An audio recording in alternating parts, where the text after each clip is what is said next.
Thank you for subscribing to my channel, Undeniably Narcissistic. On this channel, I'm going to cover a wide range of topics in regards to narcissists and NPD, as well as form a community to where narcissist survivors can come and share stories, as well as give uplifting, encouraging advice to narcissist survivors and people that are going through dealing with a narcissist, whether it be male or female. My name is Kimiko, and I'm glad that you tuned in. So if this is something that you're interested in, make sure you hit the subscribe button. Make sure you hit the like bell, give me thumbs up, and press the all notification so that you are notified when I upload another video. So just a little introduction about the channel and myself. I am a truck driver, and I just felt compelled to start the channel today as I was driving, so you can't see my face. But there will be videos that you will be able to see my face. And it's very important that I make sure that I let you know that I am a truck driver, because it ties all into the narcissist abuse that I suffered. So, let's get into it. NPD. Narcissist personality disorder. It's really a little dirty secret that a lot of people don't know about, and I didn't know about it myself until I was discarded by someone that I truly loved and I thought was there for me. So, I'm going to start off with what narcissistic personality disorder is. Basically, I dealt with what's called a covert narcissist. Someone that's sneaky and conniving. Someone that always plays the victim. Someone that always comes into your life with a purpose to destroy you. These people feel as though that they are better than everyone else. They feel as though that they are grandiose. And they feel as though that you have to worship them. And you have to give them praise. And you have to fill them up, which is what's called narcissistic supply. So in my case, I met a man, and he did what the first phase of narcissism is he love bombed me. I wasn't ready to be in a relationship.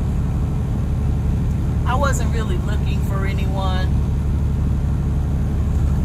I had just come out of a 6-year hiatus of just being by myself. And one thing about this narcissist you have to understand is that they look for a certain type of person. They look for, in my case, I'm going to speak on that man, that devil. They look for people that are broken. They look for people that are overly spiritual. They look for people that are empathetic, empaths. They look for women that are going through a divorce or in an abused relationship, or just someone with low self-esteem.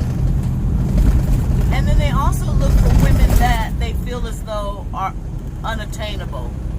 The ones that they know that are too good for them. And so in their minds, what they plan to do is break you down by love bombing you.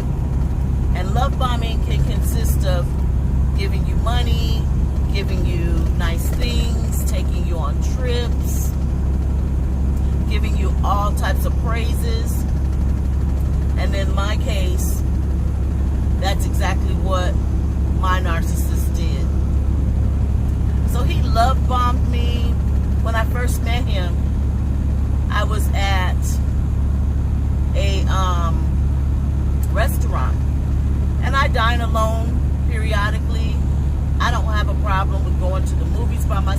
I'm a very independent woman. Go to the movies by myself. I dine alone. I go shopping alone. I don't have a problem with it. Like I said, I had just come off of a hiatus of just finding myself after coming out of a long-term relationship. So I needed that time to find myself and to get myself back right and to love me. So this guy, he was at the restaurant and he told the waiter, I want to pay for her meal. So he did, and that started the conversation of us getting to know each other, exchanging phone numbers, and we actually talked on the phone for about 5 hours that night. And of course I asked the question of, are you married? Are you involved in a relationship? Now mind you, he was a truck driver as well, and I wasn't a truck driver. I had a stay-at-home, or not a stay-at-home job, but I had my regular job, which was a very good job that I had been on for 15 years, had my own place. Again, I'm a very independent person. And so he love bombed me. We talked and talked and talked, and he gave me so many compliments, and it got to the point to where he started doing really nice things for me. We started going on trips together, and I'm gonna kind of run through the scenario and the situation until I can get to the end, and then with the course of the videos that I put out, I'll be able to elaborate more. So the first phase was the love bombing. He was so in love with me, and one thing that this narcissist will do is they'll throw out the word I love you quick. So I hadn't known him for maybe about a month and a half, 2 months before he said I love you. And I thought to myself, because like I said, at that time he was an over-the-road truck driver and I was at home with a job. So I would see him when he would come in and out of town. And mind you, there was nothing sexual going on. I specifically let him know I'm not looking for anything. I'm not signing up for any craziness. If you have a woman, if you're with somebody, let me know. Be upfront so that I can make a decision whether or not I want to deal with it or not. However, he lied. He lied. And like I said, we spoke for about 5 hours the first day. And that's when he started to tell me things about his ex-wife. He said he was divorced, had been divorced for I think 6-7 years, and that he didn't know where his ex-wife was, and that he didn't care where she was, and that she went off and slept with his best friend and took him for $125,000, and so that's why he didn't care where she was and wasn't looking for her. He told me he had 4 kids, 4 girls, and all the lies just started. Now you have to understand that a narcissist will sit up and study you. They'll listen to you. They'll gain your trust. They'll throw out a few lies so that you can then start to tell your story of your life and your fears and your accomplishments and things that you've been through in your life, because they're going to use that against you later.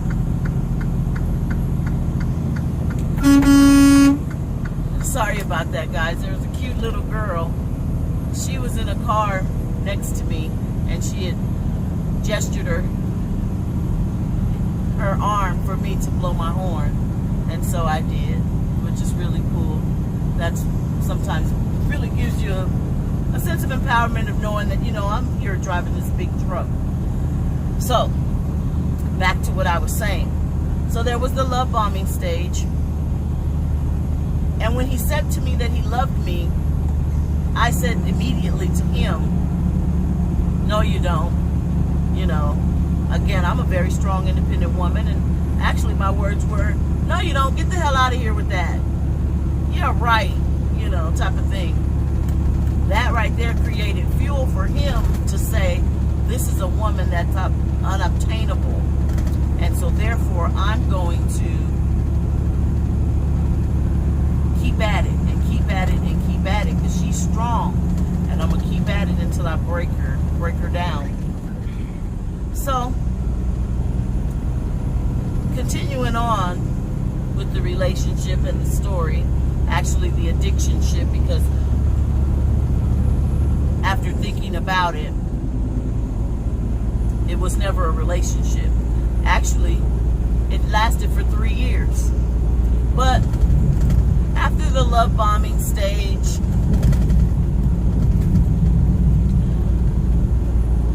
I then became very enamored with this man.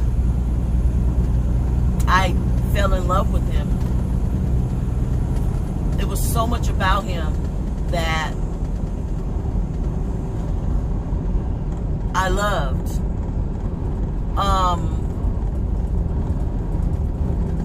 And that took probably about 6 months, 5-6 months before I told him that I loved him. Once I told him that, I started to notice that there was things that I would say to him that were not even harsh things or just little small teeny things like, when are you coming back in town? Or, you know, how are you doing today? What are you doing? I called you and you didn't answer. This would send him into what's called a narcissist rage, where he would start to scream and holler and go from 0 to 100 at the drop of a dime.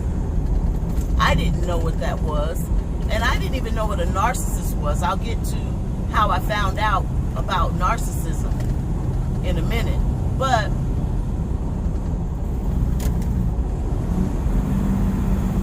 then came the devaluing. In the course of this 6-month addiction ship, I had some really traumatic things that happened in my life to where I was threatened with losing the place that I lived. I was at a job for 15 years that I wasn't happy with being in, and he stepped in and decided that he would start to pay for everything. He gave a suggestion. Maybe you should go to truck driving school since you're not happy with your job. And so I thought about it, and I said to myself, that might be a good idea. You know, I'm up for it. I'm a woman of a certain age, and I'm ready to change my life all the way around.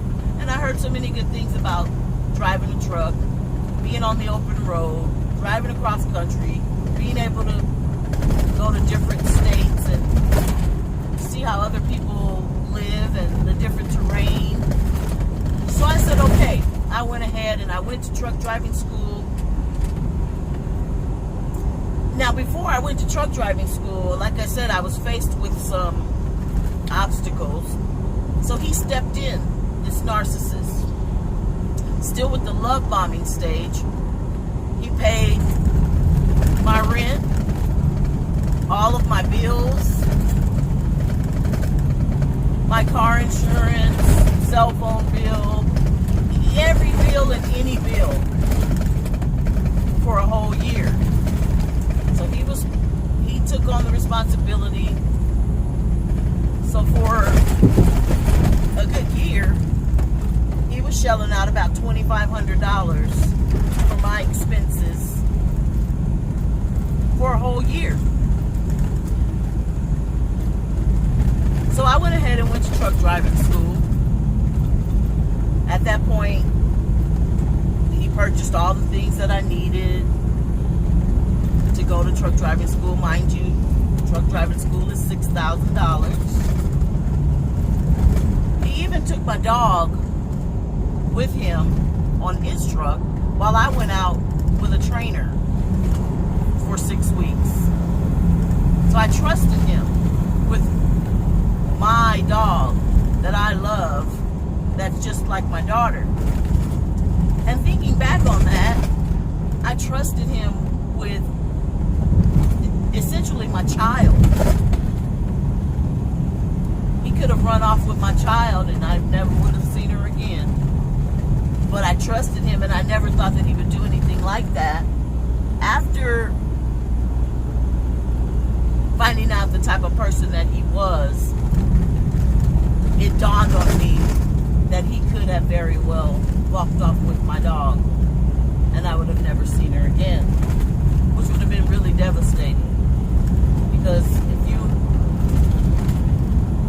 have a pet, you know how they are part of our families. But anyway, fast forward, he did all these things, and the day that I was coming back, now while I was gone, he still paid for everything. The day I was gonna come back from truck driving school to be able to upgrade to get onto my own truck and drive solo, this man came to me, called me on the phone and said, the day before rent was due, I can't do this anymore. I can't pay your rent and your bills. I have my own bills that I have to deal with. I have other obligations and things that I have to do, you know. And so I said, okay, I've saved up enough money in this 6 weeks time. I can do it myself. But that was part of the devaluing stage. He was getting ready to discard me. For what reason, I have no idea. They don't ever have a reason. It's basically because they find someone else. However, we still continue to be in an addiction ship. And again, this lasted for 3 years. I've now been a truck driver for 2.5 years. Actually, 3 years. So, fast forward, one day we went on a trip for his birthday, and we would frequently meet in different states or back in our hometown or my hometown of California, and we would meet, spend time together. We would go on trips. We would do a lot of different things. Come to find out, we went to Vegas for his birthday, a trip that we had planned. We stayed there 5 days, had a beautiful suite. Everything was great. And he started disrespecting me. And when I say that, his eyes wandered right in front of my face. Every woman that passed by, and I do mean literally every woman, he broke his neck to look at. And we were holding hands. And I had never, he had never done anything like this before. But he was going into the discard phase. I found out that he had been married for 25 years. We got into a huge argument.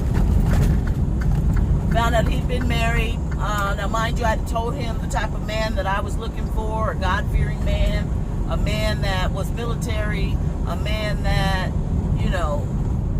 was independent, could hold his own, everything that I look for in a man. I gave him a list of about 20 things. And I said to him, a lot of times women have a list, but you can never think that this list is going to be fulfilled. Well, when I tell you, he turned around and told me all these lies. Narcissists will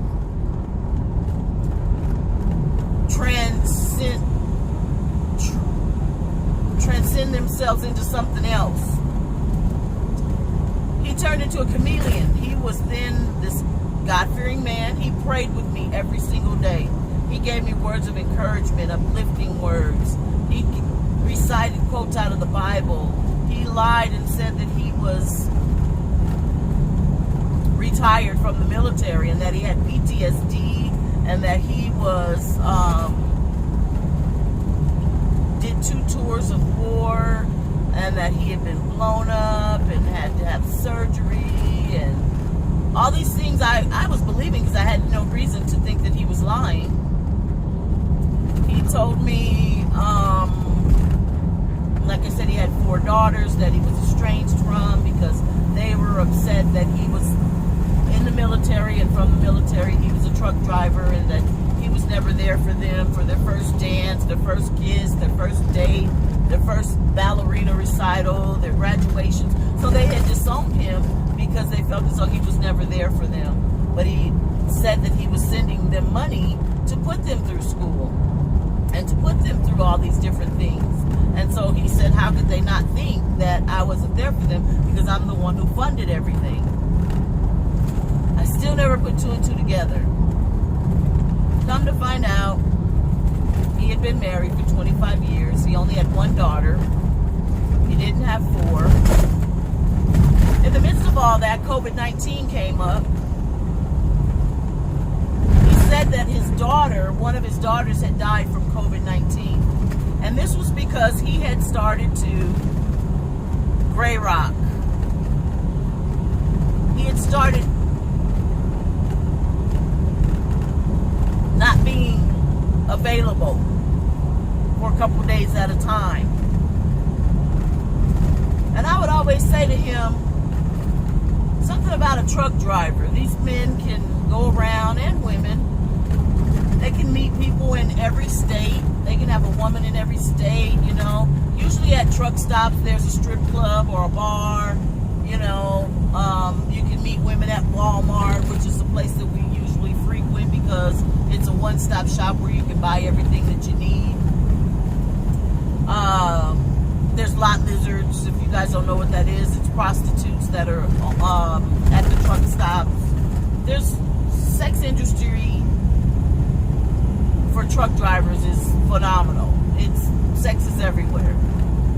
And I come to find out that when I said that to him, he got really angry. He had a narcissist rage. And anytime I would say something like that to him, he would go into a narcissist rage about why people are always saying things about truck drivers, and that's not true, and everybody's not like that. Well, I came to find out that all of that was true, and all of it was true about him. And we'll get into also about he and I and sexual transmitted diseases. Because a narcissist will have sex with anyone.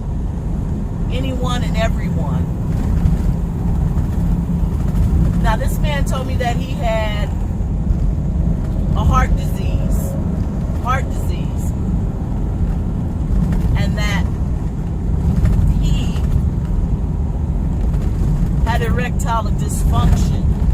And that his doctor said that eventually he wouldn't be able to perform. So after the love bombing stage, that's when he popped that on me. So eventually, naturally, I'm in love with him, and I told him, that doesn't make a difference to me. We have a mental connection. You know, it's not all about sex for me. I love you for who you are. And that doesn't matter.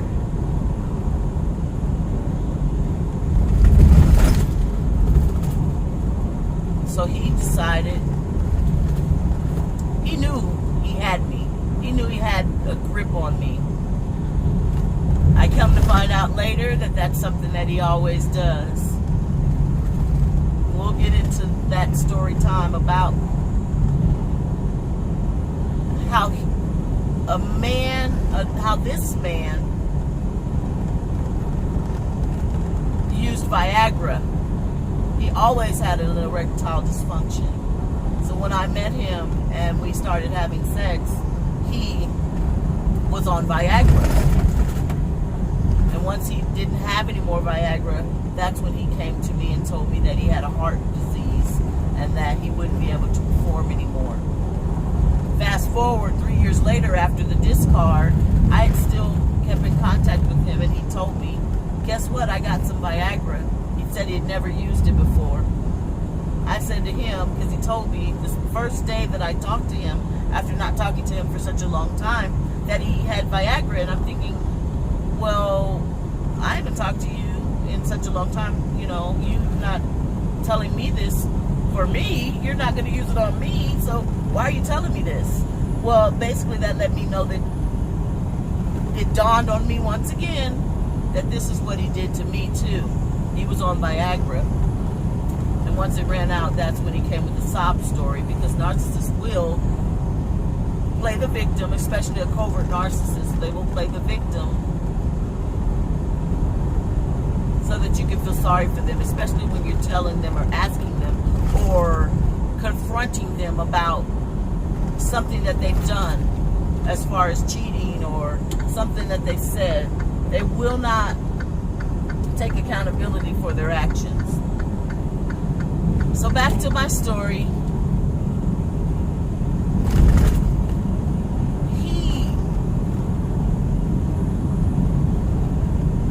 This is just how devious and manipulative this guy was, and sick. They're sick-minded individuals. He actually is willing to risk his life to destroy other lives. So I then found out that what he does is he uses the Viagra to love bomb a woman, his victims, and then comes with the sob story once the Viagra runs out that he won't be able to perform anymore. By that time, he's hooked you already. And of course, the natural response from any woman that's an empath or any woman that's in love with a man is going to be that that's not a problem, because there's other things that we can do, and I love you for who you are. Anyway, moving along.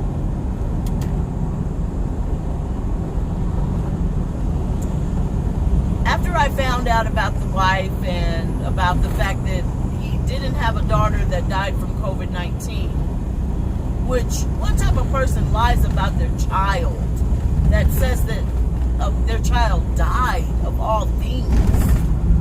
I found out that he wasn't in the military for that long. He wasn't retired. He said he was a master sergeant, E8 master sergeant in the Marines. Come to find out, and that he had a pension that he would be able to live for the rest of his life. He didn't have to work, but he decided to work. I noticed that when we went places, and he always had on his Marines gear every day.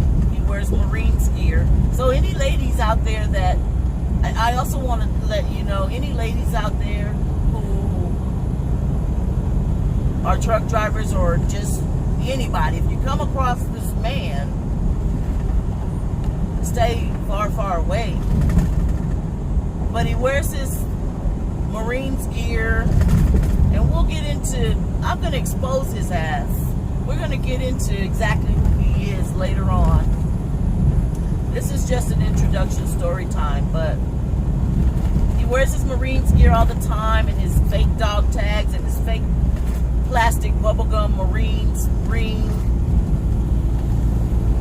And always have it on camouflage, and everyone's always coming up to him in his Marines hat, and they're saying thank you for your service. And one thing he always would say was that he hated stolen valor. He hated it.